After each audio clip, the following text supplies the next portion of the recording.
Welcome to today's Studies of Religion lecture. So this is the HSC revision lecture for Studies of Religion. It'll fit for both 2-unit and 1-unit religion. Obviously, if you're doing 1-unit, there's going to be a few things that we look at that you don't have to think about because you're not doing those. But yeah, generally, it'll fit for both 2-unit and 1-unit religion. Just a little intro to me. My name is Alice, and I'm the lecturer for today. I'll do a little bit more talking about myself a bit later, but I just thought I'd start with a quick little bit about ATAR Notes. So since 2007, ATAR Notes has been offering heaps of free resources to make sure students can do well in their studies, particularly with Year 11 and Year 12. So we've offered these free lectures, like the one you guys are watching today, since 2015, just with the goal of helping students do well in their exams, with just another free resource for you guys. So with ATAR Notes, here are some of the free things that we offer that you can find pretty much all of these at atarnotes.com. So if you want some more info or tips on how to use these resources, check out the info doc under the resources section of this lecture page. So ATAR Notes has heaps of free study notes, lectures like these ones, discussions, free videos, free guides from past students, and if you do have any questions after the lecture, best place to go is probably the Q&A where your current and past students like me can answer your questions. Also got an ATAR calculator for if you're reaching that point where you're trying to see what your ATAR might look like. And if you're looking for even more support, we've also got TutorSmart, which is the tutoring platform that's I guess aligned with ATAR Notes. But without further ado, we'll sort of get started on today's lecture. So today's lecture is the exam revision lecture for Studies of Religion. Yeah, that's all there really is to say there. Just a little bit about me before we begin. I'm Alice. I'm currently studying med at the University of Newcastle, which is part of the joint medical program between University of Newcastle and the University of New England. So if any of you guys are interested in medicine, highly recommend coming to Newcastle. So I graduated in 2022 with an ATAR of 99.3. I did only 10 units in Year 12. I was really trying to minimize my workload, so I did 5 2 units. I did bio, echos, English advanced, maths advanced, and 2-unit religion, which is what most of you are here for today. Religion, and I got a 97 out of 100 in religion, so most of the things I talk about today have been tried and tested in my exams that I did when I was doing the course and seem to have gone well for me, so hopefully you guys can pick up on some stuff to help you in your exam as well. And then I tutor all of these subjects at TutorSmart, and I run the Advanced HSC Maths class. So yeah, a little bit more about me. It's my second ATAR Notes lecture series. I lectured Advanced Maths in July. And yeah, just about TutorSmart. I run the HSC Advanced Maths class. I'm the tutor, so if you want to join my class, it's me. And then I also just do some private tutoring for HSC prep as well. So we'll start off. Firstly, congratulations on finishing Year 12. It's a really exciting time, but also the period between now and whenever your last exam is, approximately the next 2-ish months are going to feel super hard, but remember, like, you've done the hard yards, you've learned all the content. All that it is about now is revising that content, doing practice questions, and then sitting that exam, and you're done. If you're feeling super demotivated at the moment, that's fine and that's normal. Now's just a good chance to refocus and think about how good it's going to sound to hear pens down for the last time. Honestly, nothing as good as that feeling of just doing your last exam, finishing it, and just getting to like walk out of your high school for the last time and be done. So just something to remember in this period now between graduation and sitting your exams. Don't let trials define your fate and your confidence going to the HSC. Your HSC exams are going to feel a lot different to your trials because you're going to have done a lot more preparation, you're going to have had a lot more time, and you've already had some experience sitting a proper HSC style exam block. So don't let trials define what goes on from now until the HSC.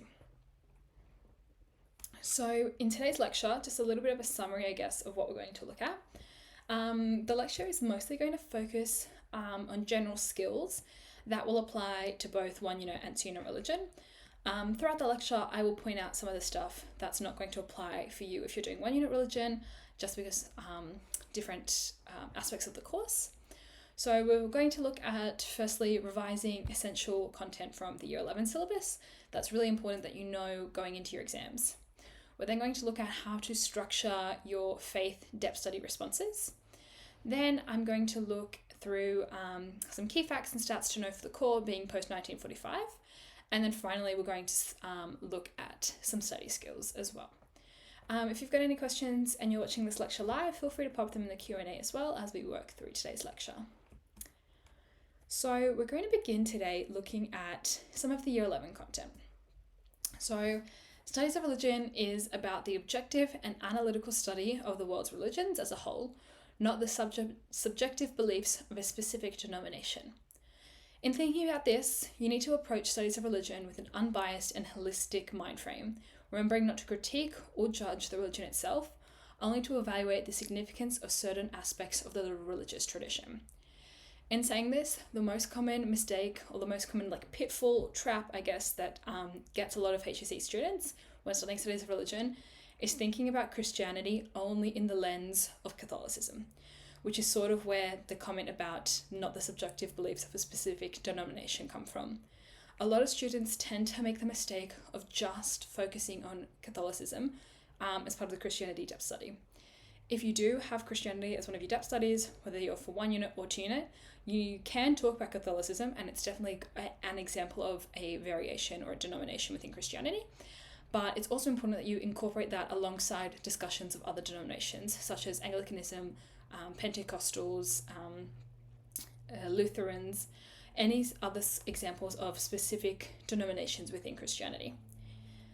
Then when we're thinking about approaching religion with an unbiased and holistic mind frame, another common mistake people make in that sort of situation is talking about a specific religion with personal pronouns. So using things such as I, we, what's another one? You, specific pronouns. Even though you may belong to a certain religious group, in terms of the SOR syllabus, you want to be thinking about yourself as detached, looking into that religion. So thinking more about using the term that describes adherence to that religion. So for example, you might have Christians, or you can talk about adherence to Christianity, Christian adherence. You don't want to be saying we, even if that's your religion, because that makes your essays and your short answers a little bit less formal, and sort of you'll miss the mark with the sort of terminology marking points when you're thinking about doing that. And then really important, don't critique or judge the religion itself. The purpose of studies of religion is to evaluate significant aspects of the tradition. So you guys will know you want to be evaluating your person, your practice and ethics. So you just want to be talking about those specific significant aspects of the tradition, and you don't want to input any critiques or any judgments on the religion itself in your short answers or your essays. So we're going to look through some stuff from Year 11, revising some of that content.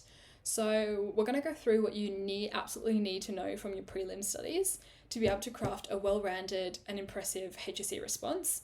So this is done faith by faith. So if your slides aren't relevant for a bit of a second, because, for what you haven't studied, Christianity, and I'm talking through the Christianity slide, ask some questions in the Q&A for this lecture if you're watching it live. If you're watching the recording, you can sort of skip through the religions that aren't relevant for you. We will start with Christianity because the majority of the state does study Christianity as at least one of the depth studies. But just before we talk about Christianity, essential to depth study responses is an understanding of the principal beliefs of the faith and an understanding of the paradigm that guides the faith. So regardless of whether you're writing an essay or a short answer, and regardless of whether you're writing on your person, your practice, or your ethics, you need to provide your response with structure through the discussion of the paradigm and the principal beliefs of that religion. Your paradigm should be incorporated into your thesis to give your argument a cohesive idea that you can discuss throughout your response, whether you're talking about person, practice, or ethics, and it will help link each of your arguments to one another, which is really important, especially when writing an essay, so you've got a really cohesive response and it doesn't feel disjointed as you move from talking, for example, about your person, to your practice. Sorry, I don't know why I keep saying place. Anyway, so the reason that this is so important is because so many HSC questions involve some variation of the question, like how does this religion help adherents live a better life? So this might think about living like a Christian life. You might think about like living a good life, depending, of course, on what religion you're talking about. So essentially, your whole response will ultimately be discussing how specific aspects of each faith actually allow the believer to follow the faith or the belief better. So essentially, this sort of question is just a subtle way of saying, like, how do aspects of this religion reflect the purpose, goal, or message of the religion? So how does, if we were going to reword that in terms of what you know for your syllabus, how does the practice, the person, or the ethics of this religion reflect the purpose of this religion for its adherents? So sometimes you'll get a question that's a little bit more obvious about sort of what you're trying to get at. Phrases you might see if you're talking about Islam is like, how does the significant person you've studied in Islam reflect the ability of adherents to assist in their submission to Allah, if you're talking about Islam. Keeping the covenant, thinking about Judaism, how does significant practice in Judaism help adherents keep the covenant? Or thinking about Christianity, how does the ethical teachings in Christianity guide adherents to love one another? Things like that, all thinking about your paradigm essentially as the purpose of the religion and what the religion sort of guides their adherents in what they should do in their day-to-day life in order to fulfill the goal of the religion. So it's through adherence to the principal beliefs of each religion that ultimately helps a follower live out the paradigm in their own worlds. And it's the significant people, significant practice, or your ethical teachings that enable them to adhere to these practices. Okay, so you can see it's really important that your principal beliefs are integrated throughout your paragraphs as how the follower essentially lives out the paradigm in their own world. And it's through this significant person, significant practice, or ethical teachings that allows them to follow the beliefs that allow them to achieve the paradigm. Okay, so we want to remember following a person or completing an action isn't just done for the sake of it. Okay, so following a significant person and listening to their guidance, whatever they've said, completing a significant practice or following a particular ethical teaching isn't just done, for fun. We want to be thinking about, why does a faith, whatever faith you're talking about as part of your depth studies, place value on these specific things, okay? And then essentially the answer in general is that it is following the paradigm of that religion.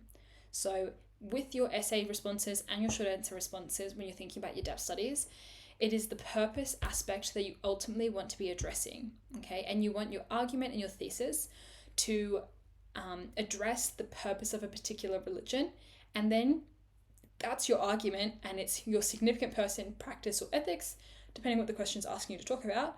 That's going to be your argument for that thesis, okay? So you don't want to press too much.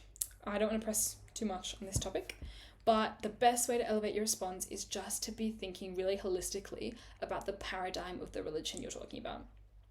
So many students don't do this in their responses, and then they lack that really complex, holistic understanding of their thesis.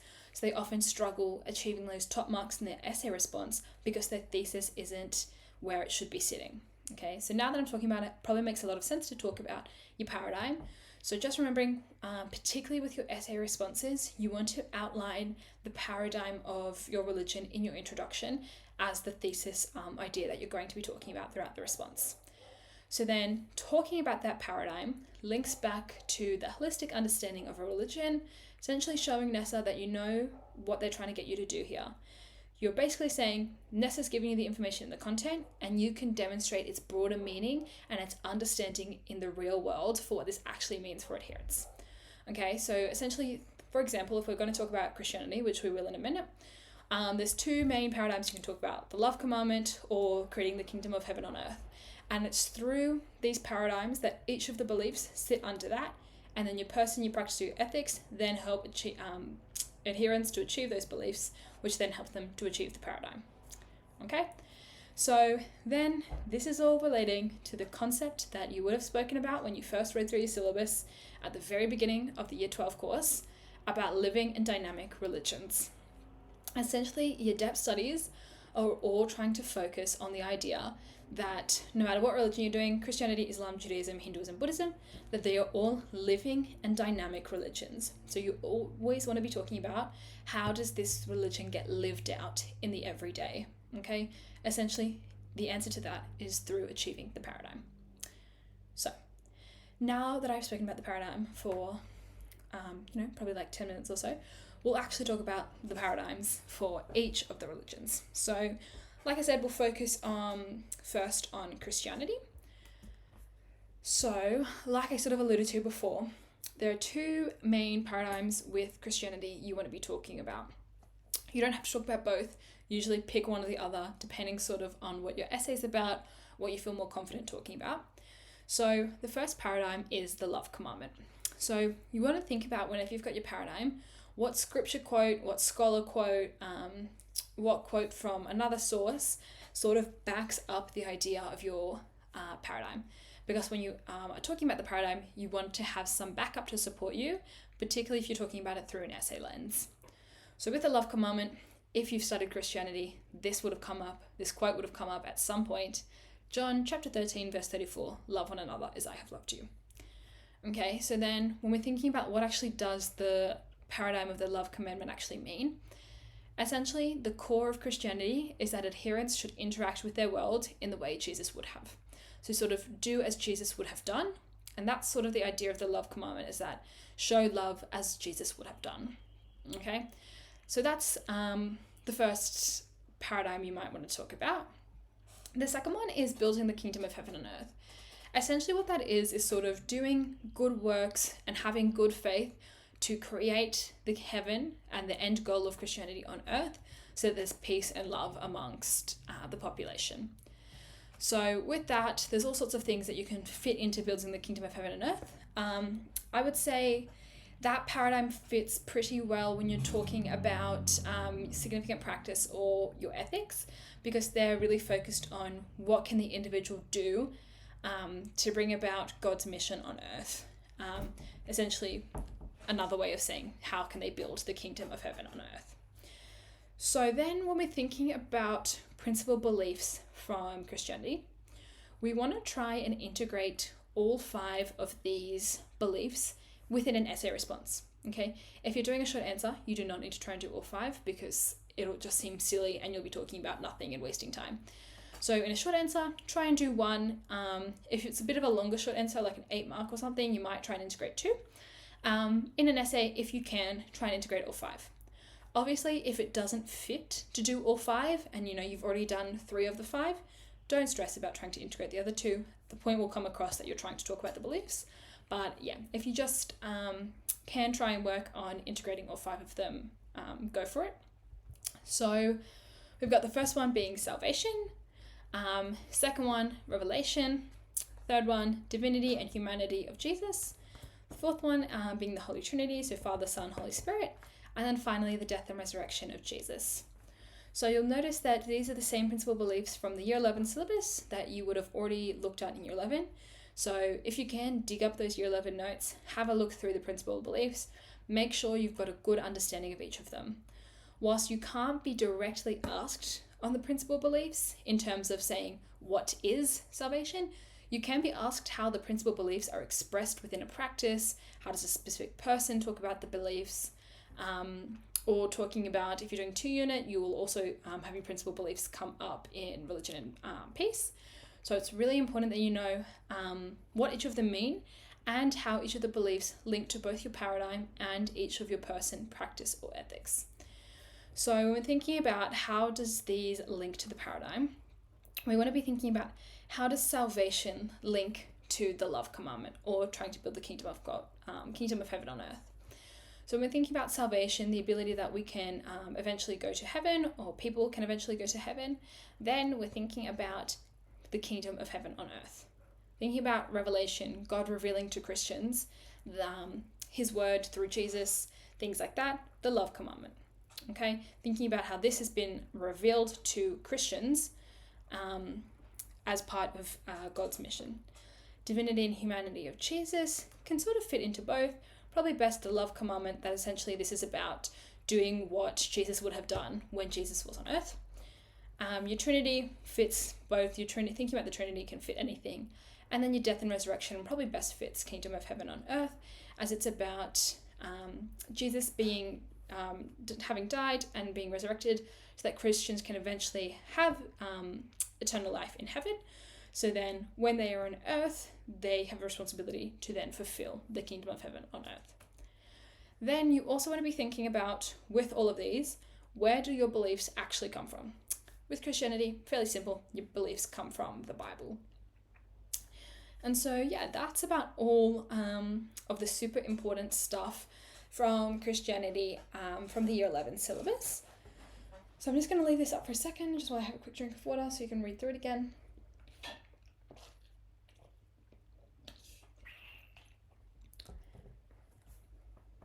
Okay.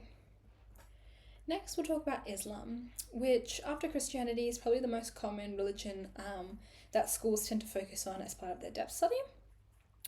With Islam, there's only one paradigm, and if you have studied Islam, you'll probably be really familiar with this paradigm by now, which is submission to the will of Allah. So again, we're thinking about what quote do we have from scripture or from a modern scholar or anything to back up the paradigm that we've got. So in this case, we've got, it is the guidance of Allah which is the true guidance, and we are commanded to submit to the Lord of the worlds. Okay, essentially submission to the will of Allah just means adherents should show total faith in Allah and His will to follow the straight path. Essentially, that's the entirety of the paradigm for Islam. And you want to be thinking, whenever you talk about your significant person, practice, or ethics for Islam, that you're linking and thinking about how does this help adherents submit to the will of Allah. Then when we're thinking about principal beliefs for Islam, there are 6 main principal beliefs that you'll notice are the same exact beliefs you talk about in Year 11 as part of the Year 11 syllabus. So again, if you've got these beliefs somewhere in your notes in the depths of your computer, go back, have a look over them, read them again. You want to have a really good understanding of the principal beliefs.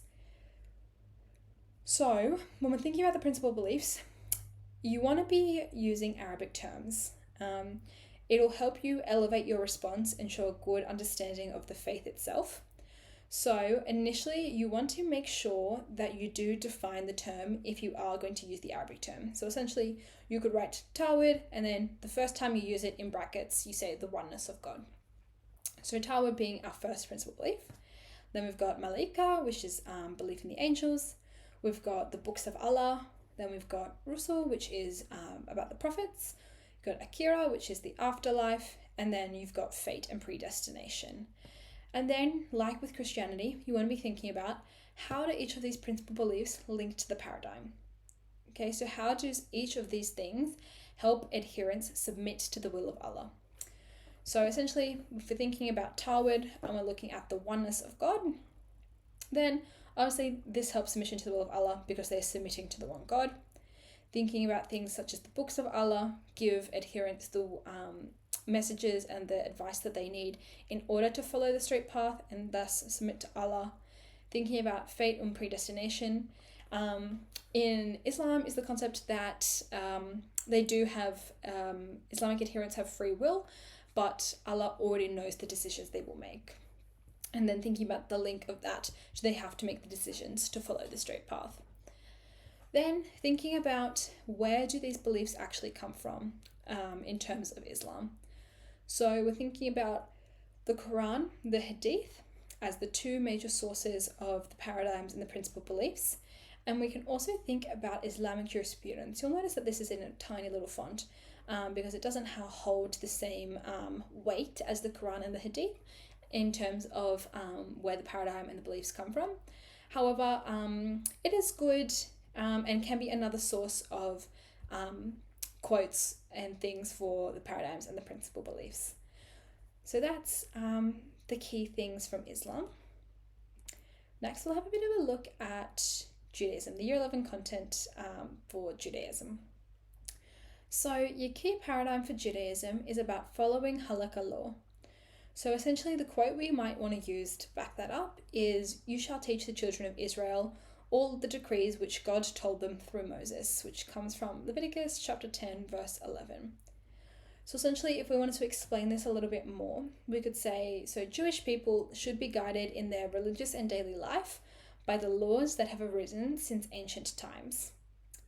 Okay, so it's just all about how Judaism adherents should be guided in their life day to day by the laws that were present when the Jewish religion first came to be in the ancient times.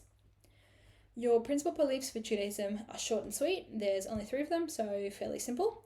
You should be aiming to integrate all 3 of these in your essay responses. There is only 3 of them, so if you're doing 3 paragraphs, you can try aim for 1 per paragraph. If you're doing 4 paragraphs, you can repeat one of them in your paragraphs.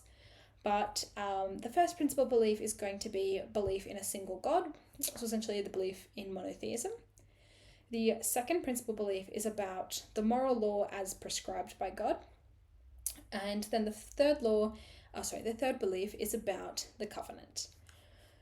With these principal beliefs, they're a lot easier to link to the key paradigms. So belief in a single God, the single God being the one who assigned the halakha law. You've got moral law as prescribed by God, which guides the halakha law, and then the covenant, which following the halakha law helps Judaism to fulfill the covenant being given to them. Then thinking about where have these beliefs come from, where have we sourced our quotes and things from, we're thinking about the Hebrew scriptures. So we're thinking about the Bible and the Talmud.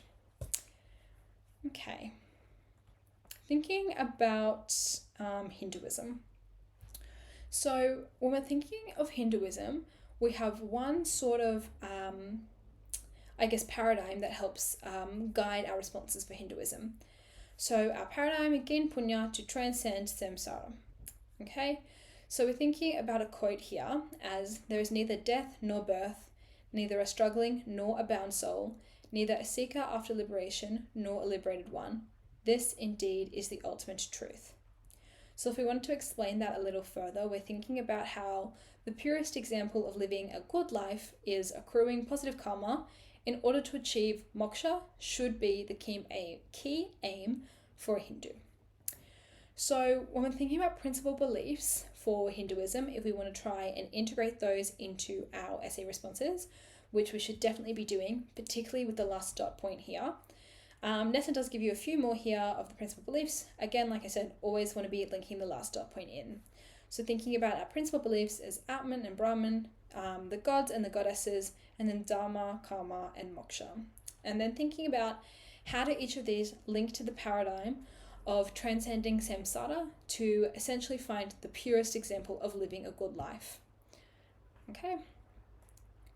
So then when we're looking at where have these beliefs actually come from, we've got the Vedas and the epics as the sources of our principal beliefs in Hinduism. And then finally, when we're looking at Buddhism, so the key paradigm of Buddhism is to follow the Noble Eightfold Path. So we've got a quote from Buddha here as, "He who walks in the eightfold noble path with unswerving determination is sure to reach nirvana." Again, like with any of the other paradigms, you do want to continue to expand on that and explain it a little bit further. So essentially what this means is Buddhists should aim to be noble in all aspects of their life, so their speech, their views, their resolves, in order to attain the ultimate goal of arhatship and nirvana. So with Buddhism, there are quite a few principal beliefs to manage. So with this one, I wouldn't say it's particularly important to try and do every single principal belief within your essay response. It's good to choose which of the beliefs are most relevant to the person, practice, or ethics you're talking about. And then if you can, sprinkle in the rest of the beliefs throughout the response.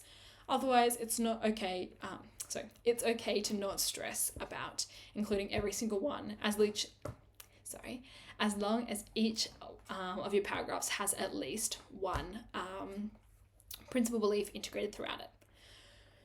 So we're looking here, the first principal belief about the three jewels. So Buddha, Dharma, and Sangha. Then we're thinking about the Four Noble Truths. So essentially renouncing desires to allow for the ending of suffering and the movement towards the path. Here you'll notice the use of terminology specific to the religion, which is super important. And like if you're doing this with Islam as well, you want to put the actual term, so Tana here, and then in brackets, sort of the English translation of what that word actually means. You'd only have to do this the first time you use the word. After you've used the word for the first time, you can just continue to use it without having to define it each time. Then when we're thinking about the marks of existence, so Anicca, Dukkha, and Anatta, and then thinking about Karma, Samsara, and Nirvana. Again, like with every other religious tradition we're looking at, always going to be thinking about how do those principal beliefs link back to the paradigm of following the Noble Eightfold Path. So essentially what this means is how do each of these beliefs help adherents to Buddhism to be noble in all aspects of their life. So then when we're thinking finally about where have these beliefs actually come from, we've got Tripitaka, Lotus of the Good Law, and the Tibetan Book of the Dead as the sources of the principal beliefs in Buddhism. So just leave this on there for a second.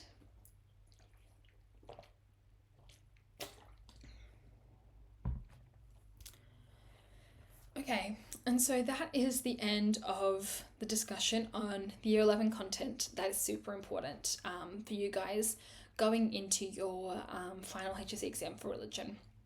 It's super important that you've got that Year 11 content down pat, because whilst you might not get a question specifically on the key paradigm will guide your essay response and will elevate it to be a really good, neat Band 6 response, because it covers the purpose of the religion and it gives you something to consistently link to throughout each of your paragraphs, so that even if you're talking about completely separate ideas in paragraph 1, 2, 3, and 4, you've got a key idea that flows through all of the paragraphs, linking them together, allowing you to have a really cohesive response to answer the question that you've been asked.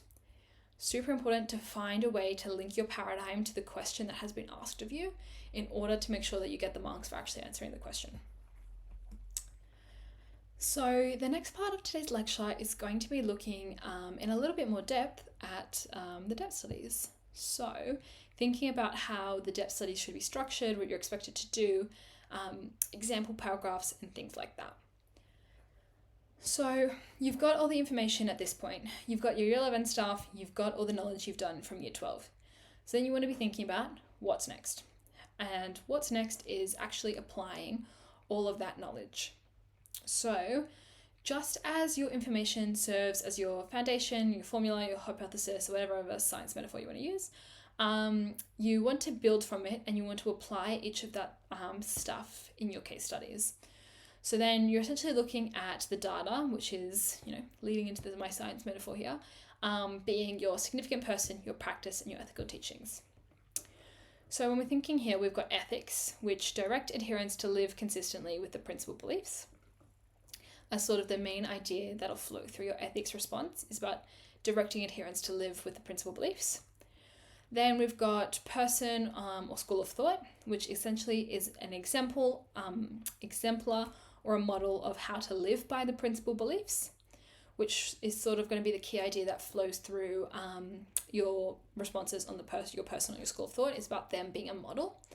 And then you've got your practice, which is a medium for adherents to express your principal beliefs, which again is sort of the main idea you're going to be looking at when you're talking about your significant practice. So Nessa actually likes to address some questions that focus on the integration of your people, your practice, and your ethics within one question. So thinking of these in terms of, holistic sort of questions. They're becoming a lot more common. You might not see that they will ask you about all three of your things, but you might find that they'll ask you about two things, or they'll just give you a really broad question and you get to pick which things you want to talk about. But it's really common for questions to be interrelated to one another. So it's important you know how your ethics, your person, and your practice all link together to create a living and dynamic religious tradition. So when we're looking at this particular example question, so Nessa actually did discuss this question in 2013. So it gives you a living religious tradition, gives you a Venn diagram with your purpose, your person, your practice, and your ethics, showing how they link up in the middle here. So this one is about your person and your practice and your ethics, ethics and your person. And then in the middle here, your person, your practice, and your ethics. So it's got, in your study of religious traditions, you have focused on 3 different interrelated aspects as shown in the diagram. And then you've got 5 different questions here, each on your different religious traditions. So essentially they follow the general pattern.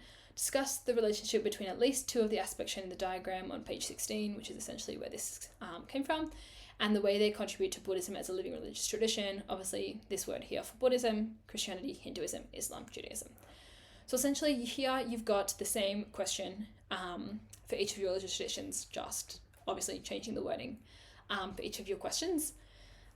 Something that I will note here is that this isn't always the case. I think it's a common trap students fall into in thinking that you're going to get the same question for every religious tradition for your essays, and then it's just going to change like the word Christian to Islam or something like that.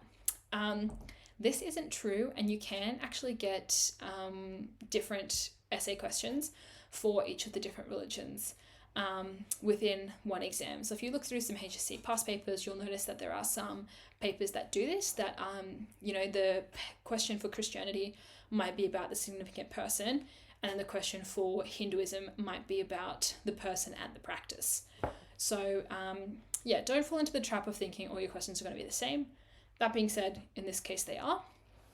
So what we're asked here is discuss the relationship between at least 2 of the aspects shown in the diagram. Now, my advice here would be to only do 2. I think it is better to sort of do just the 2, focus on them in a little bit more detail, have 2 paragraphs on each of the aspects you've chosen. So, for example, 2 paragraphs on your person, 2 paragraphs on your practice, and really focus on putting a lot of detail into those responses. I think you can definitely do 3. I think doing both your person, your practice, and your ethics is just a little bit more risky in that you often can't go into as much detail for each aspect that you're talking about, and your essay may feel a little bit short because you've only done 3 paragraphs. With religion and religion essays, I would say always want to be aiming for 4 paragraphs in order to really get the amount of detail that you need across in the response. So I guess that was just a big long-winded way of saying important to know how each of your ethics, your practice, and your person link together. And just another example of how it would be important to actually have a really good understanding of your paradigm. So for example, with Islam, if we're talking about the paradigm of submission to the will of Allah, we can really easily integrate that into our thesis of the response, and thinking about how it's through submission to the will of Allah that adherents achieve through participating in a significant practice and following the model of whatever your significant person is, that adherents are able to actively express their religion in the modern day. Obviously, you'd want to be crafting that thesis a little bit more carefully if you had a little bit more time, but just for the sake of today's lecture, just a quick way of integrating your paradigm into your question that will help you, particularly when you're thinking about more than one of each of these ideas, linking throughout each of your paragraphs, so your response is still really, really cohesive and still quite sustained and logical, even when you're talking about more than one idea. So before we look into the more specific stuff of your person, your practice, or your ethics, it's also worthwhile to look at general principles for your depth studies. So these will apply to your essays and your short answers. And you'll also see that will come up in your post-1945 5-marker or as well your religion and non-religion 5-marker question as well. So just like all your other humanities subjects, if you do any of them, you'll notice just like those subjects, SOR markers value a holistic understanding of the topic, which then incorporates specific evidence to support your arguments. So essentially what that means is that you want to have a mixture of details in your essays and your responses to support the holistic argument that you've presented at the beginning. So thinking about details in terms of studies of religion, your details can take on many different forms. So you can have statistics. The statistics are a little bit more commonly coming up in post-1945 questions, particularly when you're thinking about relating to the census data. Not to say that you're not going to have statistics in your depth studies, because you most definitely can. They're just a little bit more common in your post-1945. Your details can be specific terminology, such as using the Arabic or Hebrew terms instead of English ones. When you're looking at Islam, would be Arabic, Judaism would be the Hebrew terms. So using the specific terms you've got available, such as for the principal beliefs that we looked at for Islam. Your details can also be the most common ones: quotes from scholars, quotes from sacred texts. With your scholar quotes and your sacred text quotes, you want to make sure that they are really, really specific to whatever you're talking about. You don't want to put a sacred text quote in there for the sake of having one if it's got nothing to do with what you're talking about. So whenever you're looking at quotes from scholars or extracts from sacred texts, be super specific with them. And your detail can also be anything else that's going to give you a specific sort of input into your response. So when we're thinking about this, a really strong Band 6 response will have a variety of details integrated seamlessly throughout the response. And a really good Band 6 response will have at least one sacred text quote and one modern scholar quote per paragraph. I would say probably you want to be aiming for more than one, but at least one sacred text quote and one modern scholar quote per paragraph will help you on the way to getting a really good Band 6 essay or short answer response in studies of religion.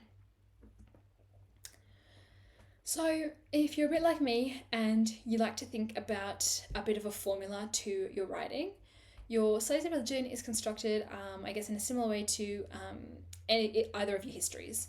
So essentially, for every 2 marks, you want to be making 1 point, which will be accompanied by at least one piece of evidence or detail. So essentially, an essay should contain 10 points. So sort of thinking about like 3 points for 3 paragraphs. I would be aiming for 4 paragraphs of 3. Better to overreach than underreach. Particularly with religion essays, I think 4 paragraphs should be the standard that you're trying to go for. So then if you're thinking about an 8-mark mini essay, will make 4 points. So I'd probably say 2 paragraphs, each with 2 points in them. A 3-marker response will probably have 2 points in it. Like I said, better to overestimate than underestimate. So if you're in doubt about how many you should do, always round up. Then with your 5 markers, you need to make a minimum of 3 distinct points. To be safe, I'd always try to include 5 points, probably still only 3 bits of evidence, and then your other 2 points are sort of there just as like supporting explanations. But you just want to be making sure that you're hitting each of the marks whenever you've got your responses. So then when we're thinking about timing for religion, and particularly your depth studies, you get roughly 2 minutes a mark for longer written responses.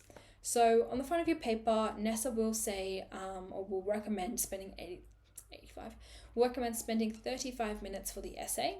But I would say it's important to try and spend at least 40 minutes for the essay in order to make sure you've got enough time to do 4 paragraphs with enough detail in them for your essay to actually be quite sustained.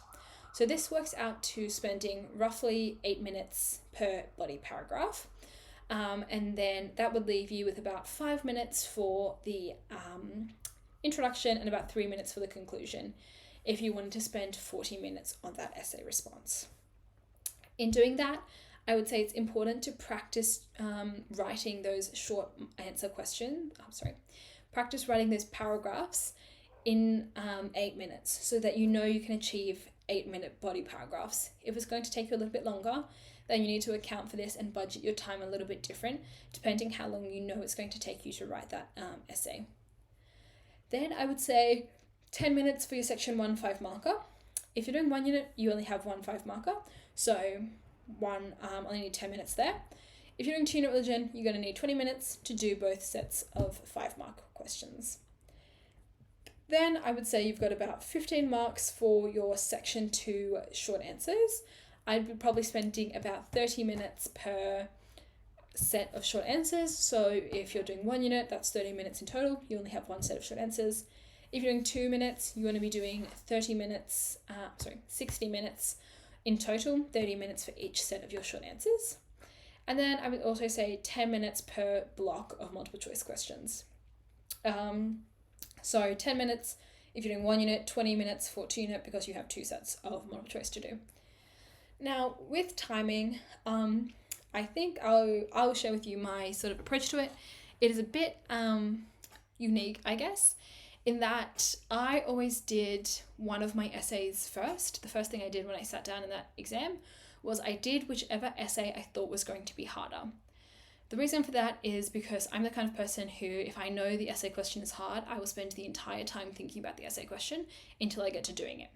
So do the essay first, get it out of my mind, and then I would move on to doing one set of my, or at least one set, that sometimes I would do both, of the multiple choice questions. So my logic behind that was a bit like, okay, I've just written a whole essay. Your multiple choice gives your hand a little bit of time to rest in between writing responses. Because all you have to do is circle the little bubbles and you spend a fair bit of time reading as well, so you don't even have to do anything with your hands for some of that time. So I found it was really good to write my essay, do my multiple choice, and then write my second essay so that I would get the stress out of my head about writing the essays. I always stress about those essays, I don't know why, but get the stress out, have both my essays done, but at the same time, give my hand a little bit of time to rest in between them so that I can still write really quickly doing the second essay as well. If that works for you, it works for you. It might not work for everybody. Some people like to do the paper, completely front to back in order. And if that works for you, no, nothing's stopping you. So just go ahead, do whatever is going to work best for you. So then the most important thing to your depth studies is being able to synthesize your understanding of religious principles and the content you've been taught. So you want to be able to synthesize the paradigm, the beliefs, and the contemporary adherence to a religion with the content that you've learned about the person, the practice, or the ethical teachings. So your thesis for any extended response or essay should directly link into the beliefs or the paradigms that will help adherents achieve what you're talking about. So that'll help you keep you on track. Again, helps give you a really cohesive response, really complex, holistic understanding of whatever religion you're talking about. So I would always say it's worth opening up the very first line of an essay with an explanation of the paradigm of that religion. And then because your significant person, practice, and ethical teachings are actually support for your argument, you want to ensure that you can discuss the nuances of each of your person, practice, and ethical teachings in a way that still supports the original point you're making while still building on a really good, solid response. So, if it sounds difficult, don't worry. We will go through how to do this. First thing you want to do, introduce the big idea first before you move into your discussion on something specific innate to your person, practice, or teaching. So for example, start with a non-specific statement about your person, your practice, or your teaching that links to your paradigm. Then about halfway through your paragraph, you want to then thinking about link whatever you're talking about and link its significance back to the faith and back to the paradigm. If you're only doing it at the beginning of the end, it becomes a little bit, forced. It comes off to the marker as you're only doing it at the beginning and the end because you have to. So you want to be thinking about linking back to your paradigm, the significance of the faith, about midway through the paragraph. So from there, you want to show how this might be achieved in practice. So then after you've spoken about the significance to the faith, you want to talk about a specific denominational nuance or a more general modern example. And then you want to finish up your paragraph with a judgment. Now, this judgment is not a judgment of the religion.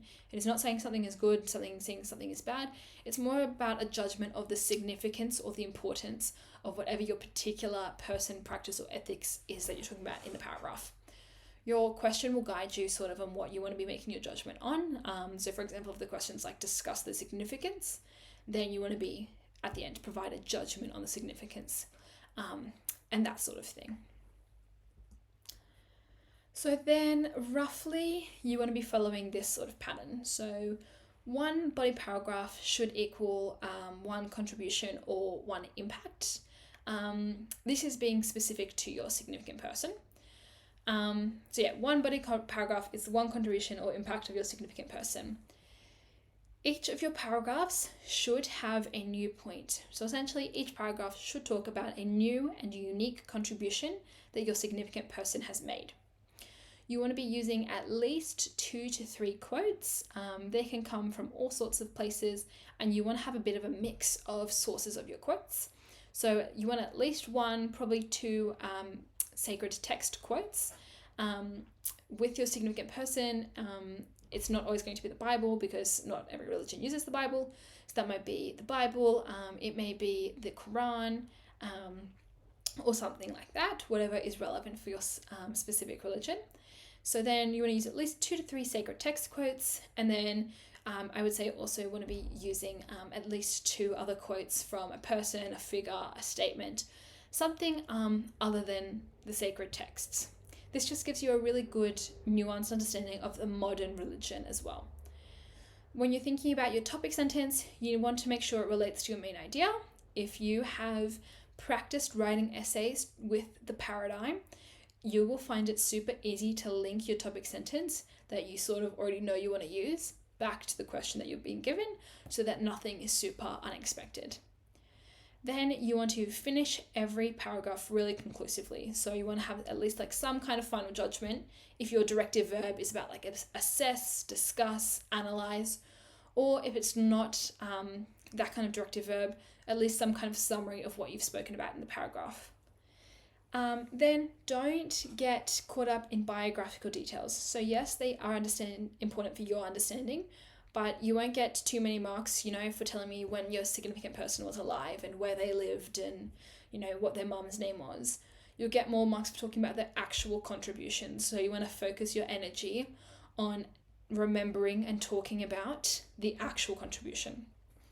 When you're thinking about religion, it is a lot of writing. So you want to be trying to minimize the amount of words that you're wasting. Some words that immediately I can say are going to be wasting is usually biographical details. It's okay to say, some general figures about the person was alive in this time period, but that's the most you'd want to be saying about that. Then with your person, super important to remember to link the impact of that person to modern day Christianity and link the contribution to the development or expression of Christianity.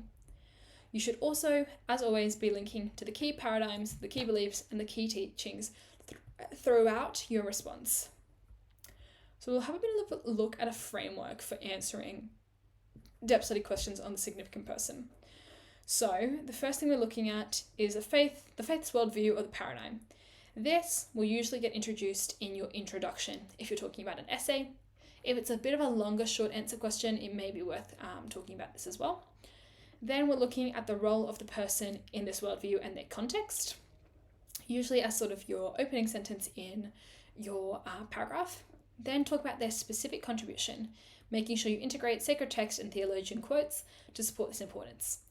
Really important here that your contribution is super, super, super specific. So what did the person or your school of thought actually specifically do? Then we're moving on to what impact does this have on the religion? Then link this back to how it continues to impact that religion today and the adherents of that religion today. Link it to the paradigm, and then if it fits or if it's relevant, link that to the significant practice and ethical teachings if it's in an essay. So essentially you'd want to just be linking back to any other ideas you may be talking about with the essay. With the last point, only do it if it fits. If it doesn't fit or it doesn't seem organic, don't stress about it. You don't have to include that to get a good Band 6 response. So we'll have a look at a practice response for a significant person now. What I'll do is just give you about 2 or 3 minutes, have a quick read through this, and then we'll look through this together as well.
Okay, so the significant person Imam al-Shafi, 767 to 820, further highlights how Islam assists adherents with daily living, showcased by his contributions to jurisprudence.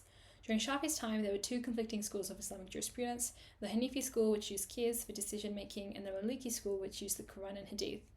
As this was creating divisions within Islam, which causes strength to disappear, Shafi created his own school of fiqh to unite the schools through a new process of reasoning, which his book Al-Risala outlines. The key sources, he argued, are the Quran, Hadith, Ijma, and Qiyas.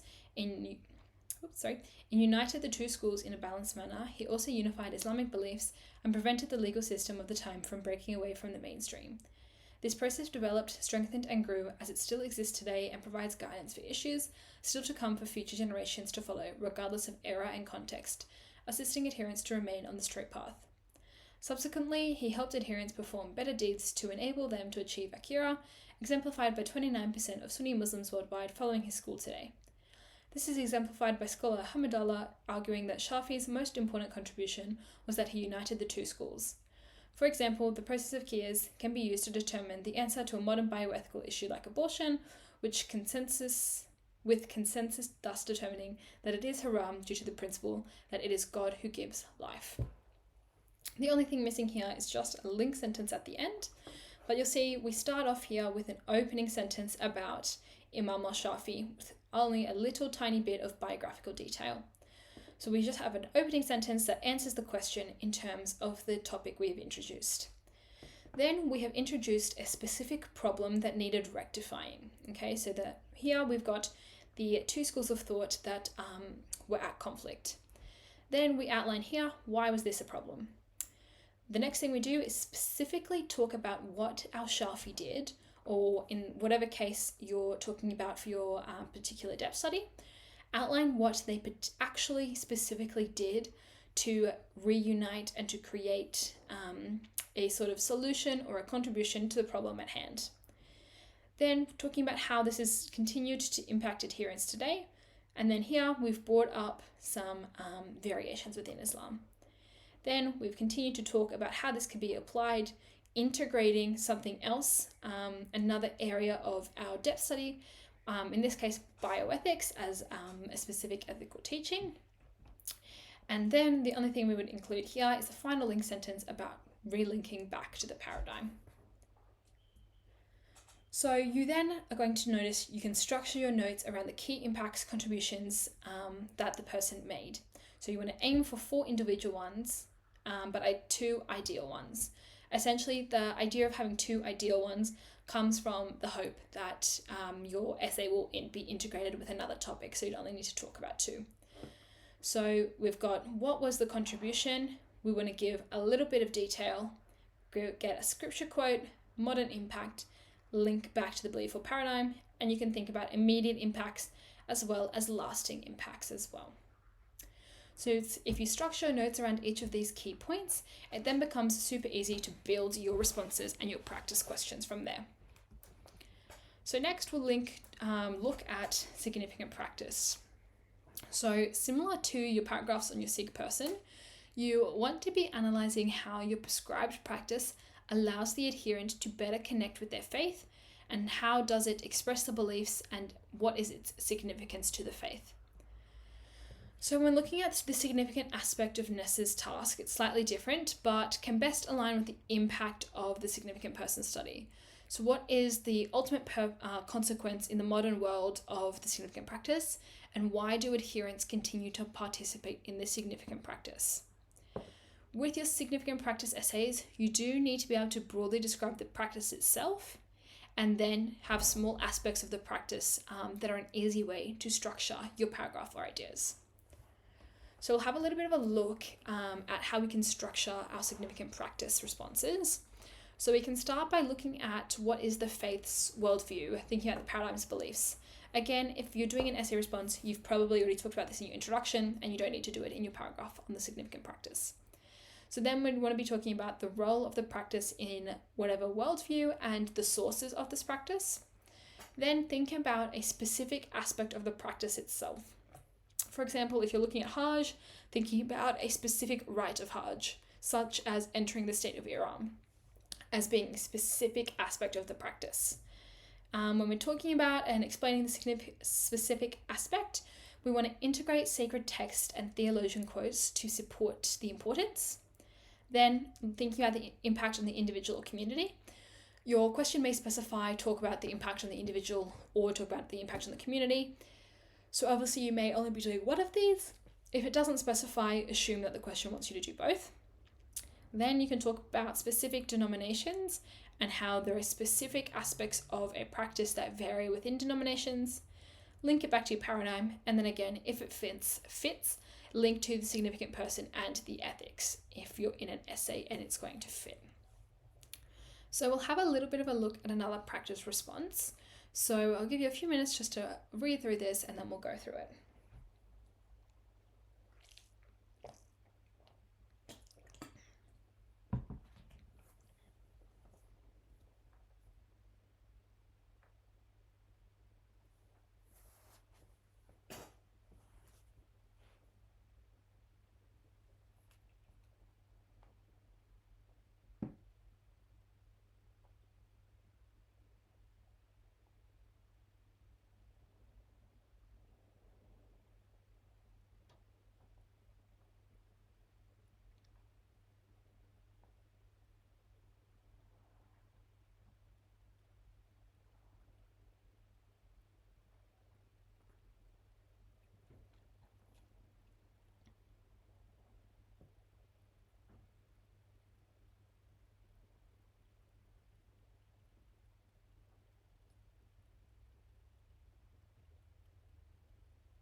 Okay, so looking at this paragraph here, the beginning and ending elements of weekend worship, the gathering and the sending, are integral to understanding Christian beliefs.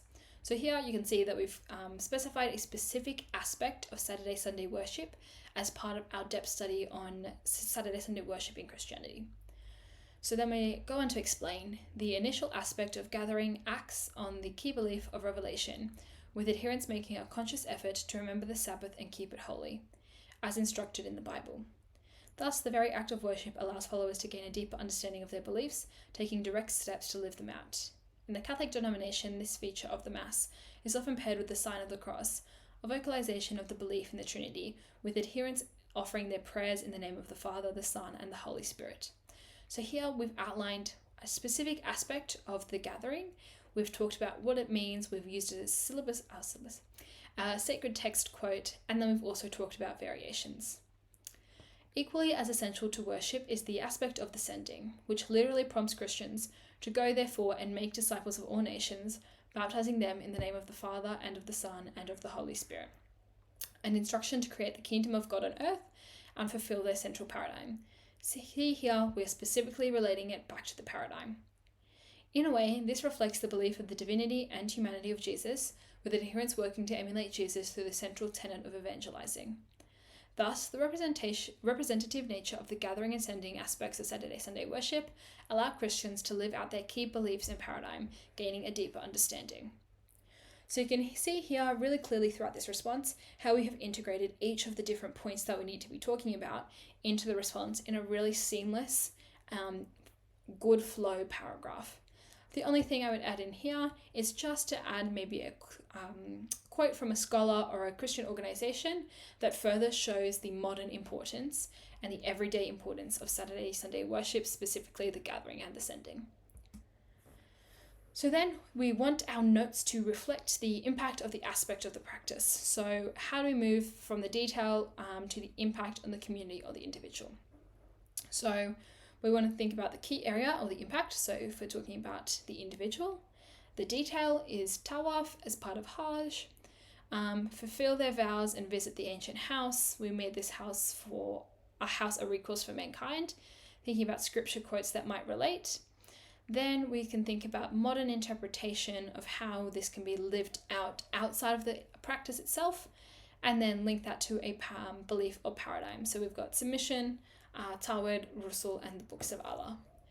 Then down here we just have some more examples of specific impacts and quotes that you could talk about, or how you may want to frame your responses and your notes when you're thinking about your significant practice. So then finally, looking at ethics. Your ethics section of your depth study is a little bit different to your person and your practice, but it is still involved with explaining teachings and linking them up with contemporary issues. The big thing where a lot of people go wrong with ethics is distinguishing between teachings and issues. Many students get these two things confused, and the distinction or the connections that you can make between the two can make your essay a band 6 or a band 2. Okay? Your ethical teaching is the general principle that you find in the sacred text. Your ethical teaching links to the paradigm. It outlines how an adherent should live their life, and there's no specific issue attached to them. Your teaching can be applied to a number of facets in the world and a number of different circumstances. So for example, if you're thinking about Christianity, an ethical teaching may be, so God created man in his own image. You'll notice here that this does not attach itself to any one specific issue. Similar to your personal your practice, you want to be aiming to prepare for about 4 teachings so that you could talk about the ethics for an entire essay, 1 paragraph per teaching. Then your ethical issue is the application of the teaching to a modern day concern, such as abortion or euthanasia, as it reflects the sanctity of human life. And so here you want to make your contemporary links to different denominations or social campaigns. With your ethical teachings, it's usually much easier to link to a modern example, because most of your ethical teachings, you'll link them to an ethical issue, which is an example of a modern application. But just want to be specific with linking the applications of these teachings to different denominations or social campaigns as part of the religion. So we're looking at here, again, a similar understanding of how we can structure these responses. So start faith's worldview, paradigm, and beliefs, which usually will come up in your introduction. If you're doing a short answer, it may come up in the paragraph response itself. Then you want to be looking at the role of ethics in this worldview and the sources of ethics. So where have the ethics actually come from? Why ethics important in the particular paradigm? Then you want to think about a specific ethical teaching. Please notice ethical teaching, not an ethical issue. You want your paragraphs to focus on the teaching itself, and then you just have the issue as an example, okay? Your paragraph should focus specifically on the teaching. So then, talking about the teaching, you want to integrate sacred text and theologian quotes to support that teaching, link that to a specific issue, and then link those to specific denominations. So that'll be specific teachings, organizations, or statements that support specific denominations' beliefs about the particular teaching. Then link that back to the paradigm, and like always, if it fits, link that to a significant personal practice if you're doing an essay and it sort of works.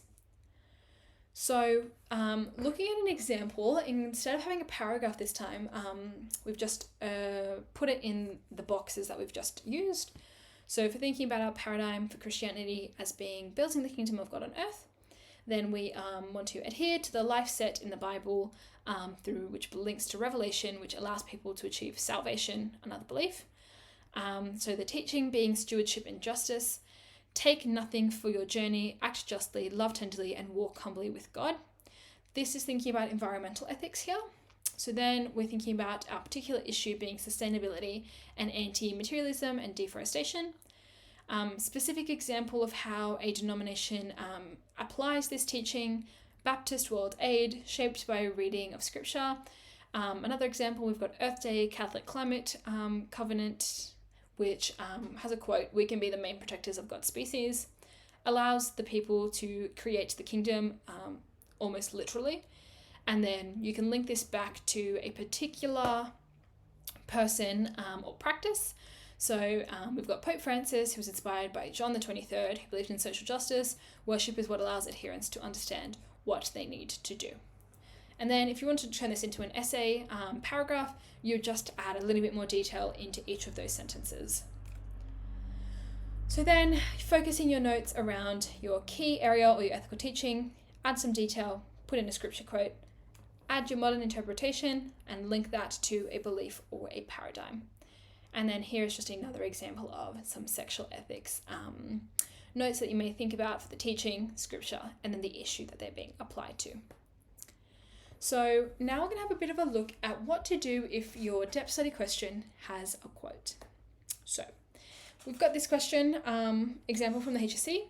You've got a quote: "We truly love God only when we obey him as we should, and then we know we belong to him. If we say we are his, we must follow the example of Christ." From 1 John chapter 2 verses 5 to 6. How does Christianity encourage adherents to follow the example of Christ? So NESA may include a quote for integration in an essay.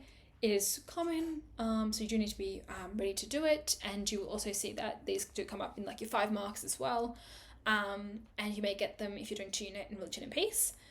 The first thing to work out is, what is the quote actually telling you on a broad level? So you want to be trying to interpret the quote holistically, so you can attach it to your thesis, and then if you attach it to your thesis, your quote is then going to be constantly integrated throughout your response. And then if you've attached it to your thesis, you don't even really have to worry about that quote, because you're going to be subconsciously talking about it and linking and quoting it throughout the response. So you want to try to respond to the quote as a whole, and this sort of direct referencing is going to be done in 2 ways.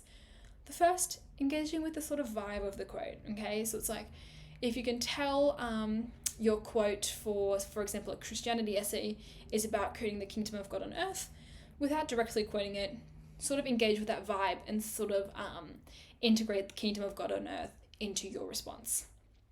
Then you will also be able to do direct quotes. So pick out words or phrases to quote that are small, that you can easily integrate through your essay.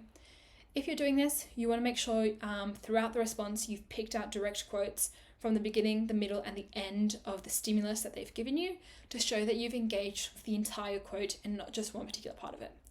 That being said, don't quote just one word from the stimulus. You may as well not do it if you're only going to quote one word. You want to be quoting probably at least 3 or 4 or particular phrases that stand out to you in order to get the marks for engaging with that quote properly. So just as a bit of a summary to the depth studies, some things you absolutely must do. Number 1, link to the paradigm and the principal beliefs. Super important to creating a cohesive essay that shows you've got a really good holistic understanding. Then you also want to be linking to the sacred texts and other theologian quotes to show that you understand that there's a holistic view of the depth study you've chosen. Then you want to link to contemporary examples. So essential for getting a Burn 6, and a lot of people often forget about when dealing with the depth study, especially when you're doing things that aren't ethics. Like I said, ethics is particularly easy in order to get those modern examples in for ethics, but you want to see why the people, the teaching, or the practices are still relevant. So what are their impacts?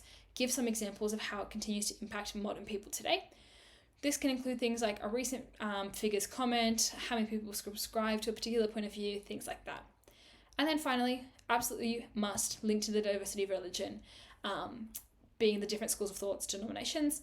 If you're doing Christianity, denominations do not just mean Catholicism. If you only talk about Catholicism, you probably won't get any marks for talking about variations. So make sure you talk about more than just Catholicism. Okay, so that is it for depth studies. So now we're going to move on to talking about the essentials of post-1945, religion post-1945. So we're thinking about here something that's in common to both 1 unit and 2 unit religion. So the first thing we're going to look at, Aboriginal spirituality, the dreaming. The dreaming, please notice that there is a capital D. You may get a marker that picks up on that if you don't do a capital D. It's a metatemporal view of creation that outlines an inextricable link between land and humans. Essentially, this one sentence can sometimes give you up to 2 marks, depending on the question being asked. Then we're looking at kinship as a spiritual network of relationships that guard responsibilities. So it's a social system that has a hierarchical knowledge system, incorporating the idea that Aboriginal spirituality is totemic and can consist of skin names or moieties. A moiety normally refers to half groupings, however, some nations can have 4 or 8 splits throughout the community. Just with some examples there, Guringai Nation have the crow and the seahawk, and Yolngu people have Yurija and Dua as their moieties. And then your kinship is extended to all living beings in a group as a way of connecting each other to the dreaming. So next, looking a little bit at ceremonial life, that acts as a communication of knowledge in the oral tradition, explaining the dreaming of conferring rights, responsibilities, and sacred knowledge. So female initiations normally follow the monarchy, which is the first period, where a girl is bathed and painted in ochre. In male initiations, ancestral beings are said to ingest the boy and spew out a man, and they normally include some form of body modification. And then another example of ceremonial life is funeral ceremonies form a part of sorry business, where names are not spoken and possessions are destroyed to help the spirit return to the dreaming. So those are some examples of ceremonial life that you might want to talk about. Then thinking about the obligations to the land of the people, these extend from the fact that the land is not only a place of the ancestors, but it is also a connection to an individual's identity. So individuals have specific obligations to the land and to the people. So when we're looking at the effects of dispossession, NESA offers some specific areas to focus on as part of the dot point on the effects of dispossession. But it is also really worthwhile to have some form of general knowledge of dispossession in general. So you've got, as part of the areas that NESA outlines, separation from land, which acts as a direct separation from identity for First Nations people, which the consequences include an inability to carry out ceremonies or to draw on the presence of ancestors, as First Nations people have been removed from their land, which connects them to their ancestors. Then the second area we might look at is separation of kinship groups. So this disrupts and fragments the relationships formed through communities, leading to an inability to pass on knowledge through oral tradition and to learn from elders or share responsibilities. And then this separation from kinship groups creates a void in the life of an Indigenous person in Australia. Then finally, we've got the third area that NESA may outline as one of the effects of dispossession, being the stolen generations. So that is the name given to the policy of separation undertaken by the Australian government. But it is really worthwhile to look more broadly at the policies that were enacted against First Nations peoples and the effect that they had. So these can include the 1909 Aboriginal Act, which made all Aboriginal individuals wards of the state. You can look at missionation or assimilation, which the purpose of which is summed up by the Maribyrnong settlement, the smoothing the pillow of a dying race. And then until the 1967 referendum, Indigenous Australians were defined as flora and fauna, and their voting rights were only officially used for the first time in 1972. So then the stolen generation also includes the separation discussed on the other sides as well. So some long-term statistics to incorporate in a more general effect response.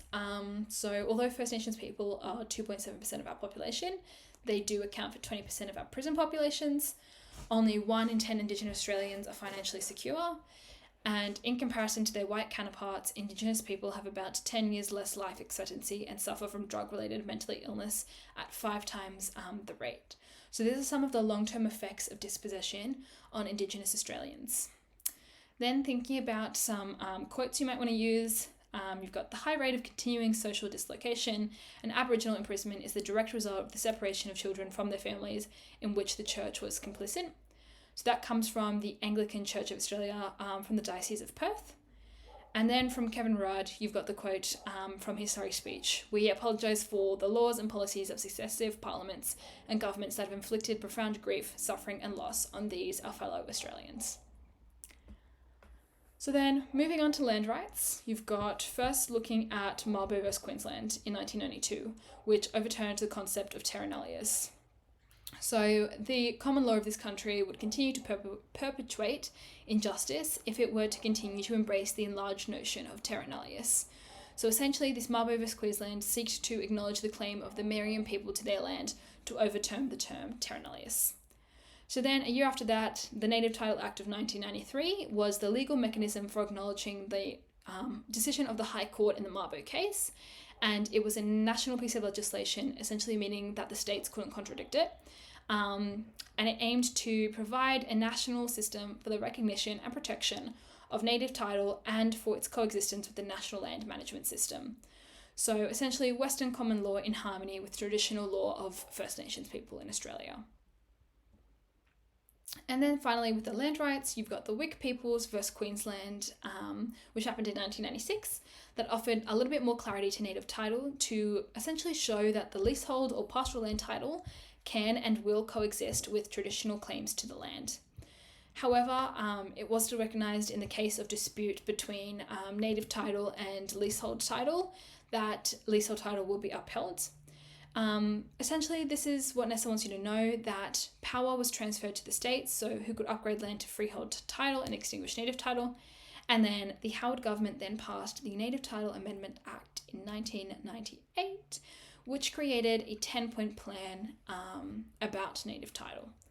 So these were the 10 points that were part of that plan. I'm not going to go through them now, but essentially you don't need to know them. You sort of have to know the general vibe about what that Amendment Act was about. So essentially, the gist of native title is that it's not necessarily all-encompassing, but there was legal acknowledgement that Australia was not empty, and that there were inhabitants with their own traditions. So this rekindling the connection with the land was the first step in returning purpose, direction, and spirit for Aboriginal Australians. And it is through the dreaming that these connections were made possible, with stories, songs, knowledge, and sites constituting evidence of connection to the country. And then just a quote from Father Passy: "My land gave me my identity, and if I don't fight for it, then I will be moved out of it, and it will be the loss of my identity." So moving on from Aboriginal spirituality onto, I guess, the second part of religion in Australia post-1945, talking about accounting for Australia's current religious landscape. So the first thing you sort of talk about in part of the current religious landscape might be about Christianity being the major religious tradition. So in our 1901 census, 96% of people identified as Christian. In 2016, this was down to 52.1%, coming down from 61% in 2011. Then you've got some further statistics about denominations. And it wasn't until 1906 that Catholicism overtook Anglican as the biggest denomination of Christianity within Australia. So a lot of this comes from immigration. So if you're ever talking about immigration, one thing you always want to talk about is the abolishment of the White Australia policy in 1973. So prior to this policy, the majority of your immigration came from Italy, Greece, and Eastern Europe post-World War II, which brought in a lot of Catholic and Orthodox immigrants. So between this period before the abolishment of the White Australia policy, there was a 13 million person increase in Australia. And essentially it also allowed a lot of British people to immigrate into Australia. So then, as when the White Australia policy was removed, there was a big influx of Vietnamese refugees, and then conflicts in other parts of the world increased immigration, which caused an increase in non-Christian religions in Australia. So you can see here some statistics on Islam, Hinduism, and Judaism, caused by immigration after the abolition of the White Australia policy. So then just a little bit of some statistics on immigration. So in 2010, Asian immigration surpassed European immigration for the first time, but does not include New Zealand migrants because of our Kiwi neighbours aren't part of the migrants program, because we've got different immigration policies with New Zealand.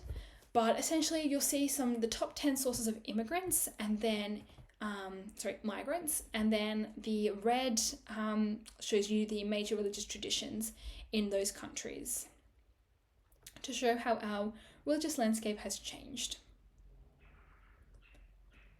So another thing accounting for our current religious landscape is denominational switching, which is essentially moving from one Christian denomination to another.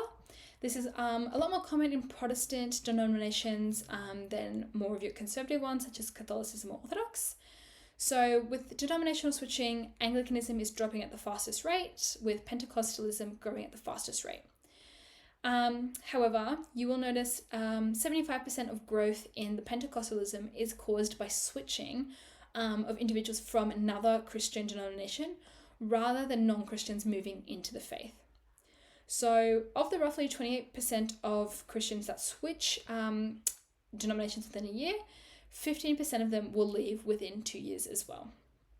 So then per the National Christian Life Survey, only 15% of 20 to 39-year-olds see loyalty to a particular denomination as important, which is another reason for the increase in denominational switching. So then we've also got the rise of New Age religions, which is often a response to secularism, with your New Age religions valuing individual fulfillment rather than rigid traditions that a lot of people believe Christian denominations follow. So there are a lot of faiths that can fall under this umbrella. So from Wiccan, of which there are about 6,600 adherents in Australia, although that is including a 21% decrease. Other New Age religions can include yoga, feng shui, numerology, astrology, and the Mind, Body, Spirit Festival, which normally sees about 91,000 attendees. Then we've also got secularism as another reason for our current religious landscape. So looking at some census data, the category of no religion has seen an increase from 0.8% to 22.3 to 30.1, which is officially a bigger amount than the number of people identifying as Catholic. And then only 9.6% of people chose not to answer the question about religion in the census, which does suggest, although it can't be confirmed, but does suggest religion is still a fairly important aspect to many Australians' lives. And so thinking in 2006, although that was a long time ago, 65% of marriages were non-religious, which is a really important statistic when you think about traditionally Australia has been a fairly religiously affiliated population. And so there's a big push in the current census to pay attention to the question about religious identification. Okay, so moving on to ecumenism. Thinking about ecumenism in SOR, you want to be thinking about it in terms of lots and lots and lots of examples. Whenever you get a question about ecumenism, you want to focus on examples themselves with only a little bit of, theory or explanation behind ecumenism, which is essentially the coming together and development of relationships between Christian denominations. Coming together in the sense of coming together to achieve a purpose rather than necessarily coming together as one. But one of the best examples of this is the foundation of the Uniting Church, which essentially is the coming together of one, where Methodist congregations and around 2/3 of Presbyterians formed the Uniting Church in 1977. Another key example is the National Council of Churches that was founded in 1994, which takes its lead from the World Council of Churches founded in 1937. So the Australian Council of Churches, which is a previous form of the NCCA, passed a resolution to abolish the White Australia policy in 1966. So you can use that as a specific example of how the NCC tries to work towards ecumenism. It runs the national program on refugees and displaced people that's helped refugees from Sudan, Yugoslavia, and Iraq. It runs the National Aboriginal and Torres Strait Islander Ecumenical Commission, and its 2006 social justice statement calls for action to eliminate Indigenous poverty. So you can talk about all of those things as examples of ecumenism from the National Council of Churches. And then you've also got the other big example being the New South Wales Ecumenical Council, founded in 1982, that emphasises the central bond with Christ churches through having 16 member churches from 3 denominations that work together through various appeals, such as the Christmas Bowl Appeal, Migrant Sunday, and operating a House of Welcome. Then we've got interfaith dialogue, which is essential in a multi-faith Australia. And your interfaith dialogue is all about promoting better communication and common understanding between different religions in Australia. So again, like ecumenism, you want to be focusing here on different examples that you can use, and most of your responses on interfaith dialogue for your 5 markers will focus on specific examples, or you want to be focusing on specific examples. So we've got the NCCA, which is involved in the National Dialogue of Christians, Muslims and Jews. You've got the Council of Christians and Jews, and a specific example of what they did is in 2013, they worked with the Church of Latter-day Saints, which you might more commonly know as Mormons, to put together a Christmas service and create hampers for farmers struggling with the drought. And then you've also got the Columban Centre for Christian-Muslim Relations, which runs educational seminars, including tertiary level academic courses on Islam and interfaith dialogue. And they've got the Golden Rule Post, which is an Australian resource for building and promoting interfaith relations that was officially launched in Parliament in New South Wales on the 19th of June 2013. And then finally, the last bit of our crash course on post-1945, looking at spirituality and reconciliation. You've got the Royal Commission that says reconciliation is absolutely paramount to overcoming injustice. So given that churches tended to play a really big role in the injustice against Indigenous Australians, many churches have become involved in trying to right the wrongs of the past. So as mentioned, you've got the NCCA, which has the National Aboriginal Torres Strait Islander Ecumenical Commission, which gives Indigenous members a voice on their faith. You've got the Uniting Aboriginal and Torres Strait Islander Christian Congress, which was formed in 1982, and it released a covenanting statement in 1994 attempting to try and seek forgiveness. And then you've also got, there's been a week of prayer for reconciliation between Christians, Jews, Islamics, and Buddhist groups since 1993 as well. So that was a really quick crash course about summary, quick revision about post-1945. Remembering here, you only need to be able to write 5 marks worth of a question for any of these aspects. So with each of the slides we looked at, you want to be able to write at least 5 marks, at least one 5-mark question on each slide. So the last part of today's lecture is looking at specific skills for studies of religion. So thinking about types of studying, this is not religion specific, just in general. You can be any combination of learning types, and it can vary from subject to subject. So you want to be utilizing, no matter what learning type you are, active study techniques to enrich your studying and make it easier to remember. And then my big advice, do practice papers until you literally feel like you're psychic enough to guess the questions because you've read that many of them. Practice papers is, the solution to any problem in terms of studying for the HSC. So thinking about poor time management, particularly in religion exams, because there is a lot of writing. So you want to make it more challenging to write in your practice sessions. This can make it feel a lot breezier in the actual exam. You might have already done this. If you haven't, you may have seen someone who's done it, people who tape batteries to their pens when they write practice essays to make it harder to write in the practice sessions. But then when you go into the exam without the weights on your pen, it becomes a lot easier to write and you feel a lot breezier. You can also sort of see some people will do this writing on a towel. It's meant to make writing harder. Essentially, if you think that's going to help you to do it harder in your practice and then make your actual exam feel a lot easier, go ahead, give it a go, see how it goes. But also with that, don't overwork yourself. Don't try and tape like 12 batteries onto your pen. If you've never had a single battery in your pen in your life, because your hand is just going to get sore, it's going to cramp, and it's not going to be beneficial. So be smart about that. Goes without saying, Don't waste time if you're not getting something. It sounds obvious, but a lot of people, including me, make the mistake of spending way too much time on trying to answer a question when in reality you just don't know the question. It's not coming to you. You're not going to get it. If this happens, highlight the question, circle it, do something, mark it so you can come back to it at the end if you've got time. Otherwise, you're just wasting marks after that question that you might be getting if you spent a little bit more time on them. In religion, this tends to come up with a multiple choice. So if you don't know a multiple choice question, mark it, guess an answer, and move on. And it's normally best to attempt the questions in descending order of confidence or knowledge to try and avoid this issue as well. So, something to think about, the worst case scenario about what if you can't finish an essay. I would say your marker tends to care more about writing a completed essay as opposed to one with more content. So this seems a little bit disingenuous, but remember your marker cares about cohesion and argument just as much as they do about content. So if you are in your exam and you notice that you're running out of time, finish the sentence you're working on as well as your paragraph and write out a really quick conclusion. If you're really running low on time, it is better to have a conclusion than to have those few extra sentences of content. This gives your essay a cohesive feel and it feels completed, and you can get a few more marks maybe on just having a good essay structure.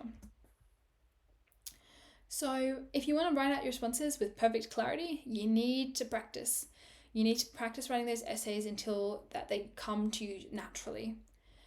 If you want to cross something out, put a line through it instead of scribbling it out. Just in case you want to go back and use it, you can sort of mark it on your pages actually going to use this. And then in relation to time management, if you need extra paper, ask for it in advance. Not once you run out, so that you save time and avoid running over the lines and around the edge of the page. Because I don't know if any of you have been spoken to about how scanning works for the HSC, but you'll notice on your HSC writing booklets there is a black rectangle that outlines all of your pages. If you write outside of that, it won't get scanned. That black rectangle is there to scan only within what's within that rectangle. So if you're on the last page of the writing booklet and you know you have a whole nother paragraph to go, put your hand up, get the extra paper, so you're not wasting time sitting around for somebody to come and give you a piece of paper. So, as you know, being confident in your exams is a big factor in doing well. The more confident you feel, the better you feel, and the less likely you are to be stressed, which is your absolute best game plan for success.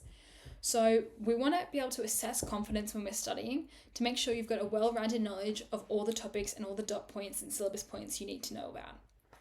So you think about this in terms of red, yellow, and green. Thinking about a traffic light system of assessing your confidence. When you're studying, keep going with different areas until they are at the green level. Don't spend too much time revising topics or subtopics that you already know are at the green level, because then you're just sort of wasting time when you could be gaining marks practicing things that are at the red or the yellow level. So a little bit about planning pre-HSC. You've reached the holidays, your study is going to look a lot different. Ultimately, every student's study plan is going to look different, but I think sort of a good way to go about it is to first decide which subjects you want to tackle. Always want to think about pair two opposite subjects together. There's a lot of research that suggests doing that helps you remember the content better. So think about a really content heavy subject against maybe a calculation subject. So essentially like one of the humanities, thinking about like SOR, English, history against, maths, physics, bio, and pairing your opposite subjects together to work on in one day. And then with the exception of a few subjects, you want your study to be fairly even. So there are going to be some subjects that you feel like you're going to need a little bit more time on. For me, I really always struggled with English, was not my thing, did not love it. So for me, I always wanted to spend a little bit more time doing my English stuff. So that was my exception on the one subject I would spend a little bit more time on. But in general, you do want your topics and your subjects to be fairly easy. So work backwards, start with what subject you want to spend the most amount of time on, block that into your calendar, then evenly fill out the rest of your subjects. So then finally, if it gets overwhelming, talk to someone. It's okay to have to talk to someone and get some stuff off your chest. In terms of just some final words, don't discuss your responses after the exam. It can be so tempting, but it will just stress you out. If you are on any discussion groups and you know you're going to get stressed out if people are talking about the exam, don't look at those discussion groups. It's fine. Once you get out of that exam, there's nothing you can do about it. Honestly, overthinking will just lead to you being stressed, being worried, and spending the next month until you get the results in stress. Take it from me, I worked out after I had done my English exam that I wrote one of my essays on the wrong question, and I did nothing but stress about it for literally like a month. And you know what? It was fine in the end. Still got a band 6. It was literally fine. So most of the time when you're overthinking things, or you're trying to discuss them, or you read something online, it's going to cause you stress about something you don't need to stress about. Take it from me, I promise you, it'll all work out. You never know what happens behind the scenes in the HSC Marking Centre, so no stress. Don't overthink it. Just because you didn't answer in the exact same way as someone else doesn't necessarily mean you were wrong, doesn't mean they are wrong, just means you could have 2 different approaches to answering the same question and both of them could be right. And then as students, you tend to over amplify faults and failures. Even you may not have even lost a single mark for doing them. So particularly with humanities subjects where there is no particularly right answer, it's not like walking out of a maths exam and someone's gotten 6 and you've gotten 40, where one of those answers will be right and the other one has to be wrong. With your humanities subjects, you can have literally 2 completely different responses and still both get full marks for them. So don't think about it too much, don't stress. If you get into a cycle of over amplifying your faults or your failures, talk to someone about it, get it off your chest, and you will get through this. I believe in you. All the HSC students before you will tell you that it is so sweet to hear somebody say pens down for the last time and to feel yourself on the other side of the mountain of the HSC. So you can get through this. I believe in you. But that's it for today. Thank you guys for coming to today's lecture, and best of luck for HSC exams. You'll all do so well. Just keep in mind everything we talked about today, and you'll be able to ace all of your studies of religion responses.